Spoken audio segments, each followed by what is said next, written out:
Gold is indifferent. It doesn't care about the color of the hands that pull it from the earth. But the men who claimed California in 1849, they cared deeply.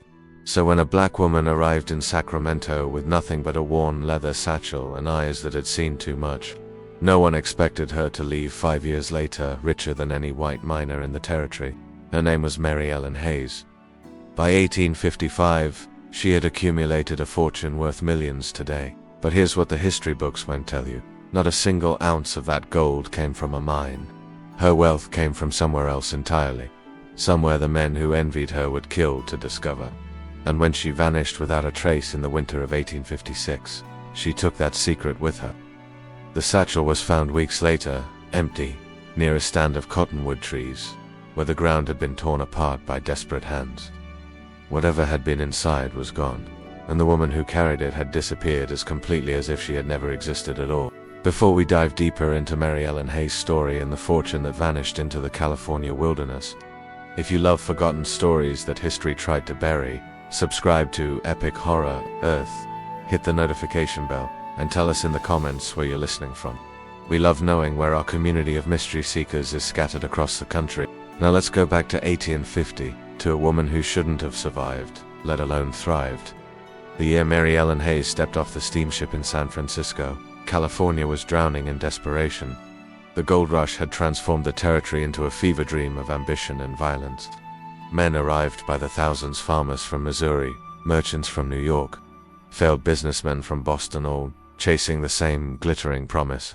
They tore through mountains, diverted rivers, and murdered each other over claims that yielded nothing but mud and disappointment. By 1850, the easy gold was gone. What remained required capital, equipment, and backbreaking labor that killed men in their 30s. San Francisco itself was barely recognizable as a city. It was a sprawling chaos of tents, wooden shacks, and hastily built structures leaning at precarious angles. The streets were rivers of mud in winter, clouds of dust in summer. Ships sat abandoned in the harbor. Some were even dragged onto land and converted into hotels, stores, and saloons, their masts still visible like the bones of beached whales. The population was transient, desperate, and overwhelmingly male. For every woman in California, there were 50 men. For every black woman, the ratio was even more extreme. Mary Ellen Hayes stood out not only because of her race or gender, but because of the quiet dignity she carried. Impervious to the chaos around her, she was tall, nearly 5'10", with broad shoulders and calloused hands. Her skin was dark, her hair covered by a simple cotton headscarf, and her eyes gave nothing away. She wore a plain gray dress, sturdy boots, and gripped that leather satchel as if she would die before letting it go. She spent one night in San Francisco at a boarding house on Pacific Street, charged triple the white rate. She didn't argue. She paid, slept with her back against the door and the satchel clutched to her chest, and left before dawn. The journey to Sacramento took 3 days by riverboat. She stayed on deck the entire time, refusing to go below, where the other passengers, mostly men, stared at her with curiosity and hostility. Sacramento was a sprawling tent city at the confluence of the American and Sacramento rivers.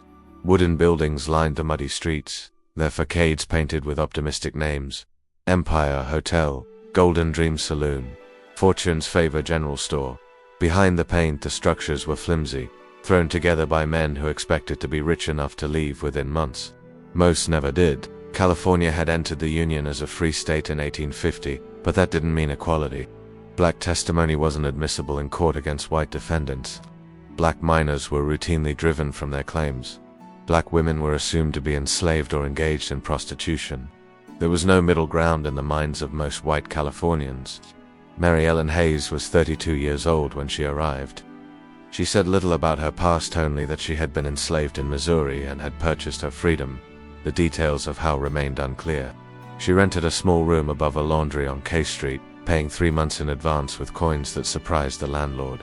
When he asked if she had work lined up, she replied flatly, "I'll find something."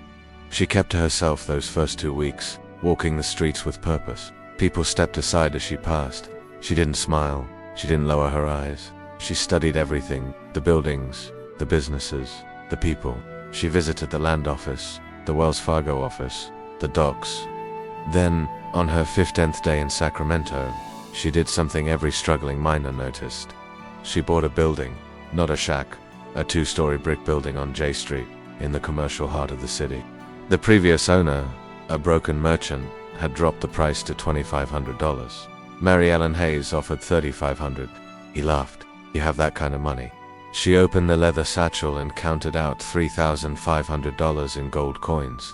Gaines signed the deed, took the money, and left Sacramento that same day. Within a week, rumors spread. A black woman, a former slave, had bought a building with cash. Where had she gotten it? She'd stolen it, was a front for a white man, running a brothel, found a cache of Spanish gold. None of it was true. But nobody could figure out what was, because Mary Ellen didn't open a store or a saloon. The building sat empty for weeks. Then, in March of 1851, she did something even more inexplicable. She started buying land not mining claims, but flat, unremarkable stretches of valley floor that flooded every winter, land everyone else dismissed as worthless. By the end of the summer, she owned over 300 acres of seemingly useless land, and then she disappeared for 3 months. She left Sacramento in late August, taking a mule, a pack, and that worn leather satchel. She didn't say where she was going. She rode south, alone, into the Sierra Nevada foothills. 3 months later, she returned, thinner, sunburned, her clothes torn. The leather satchel now bulged with weight. She went directly to Wells Fargo. The clerk watched as she opened the satchel and poured out gold coins onto the counter. "I need to make a deposit. $4,000. Where did this come from?" "I found it. In the ground." Word spread like wildfire. Rumors roared: secret mine, Spanish gold, deals with outlaws. The truth remained elusive. She began buying more land.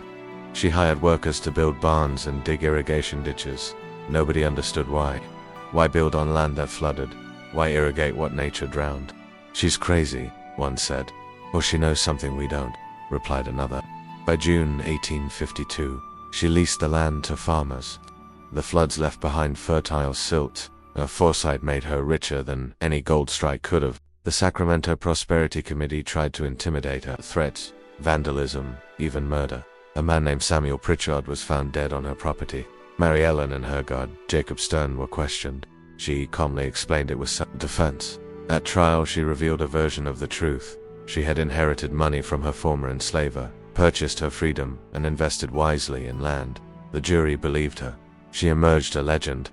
But the threats never stopped. In January 1856, she announced another trip back to the foothills. She left Sacramento and never returned. Weeks later, her horse was found, her satchel missing. Mary Ellen Hayes disappeared without a trace. Some say she was murdered, some say she escaped. Decades later, a rusted box of Spanish coins appeared, only to be stolen before anyone could verify its origin. What we know is this: Mary Ellen Hayes came with nothing, saw value where others saw waste, and left behind a mystery that endures. Her story should be taught in schools. Her name should be remembered. And as long as we tell her story, Mary Ellen Hayes will never truly disappear. What do you think happened to Mary Ellen Hayes? Was her wealth from Spanish gold, or the money she took from her enslaver? Was she murdered, or did she escape? Leave your thoughts in the comments below. And if you enjoyed this forgotten tale from America's dark past, subscribe to Epic Horror Earth, hit the notification bell, and share with someone who loves a mystery. We'll see you in the next story.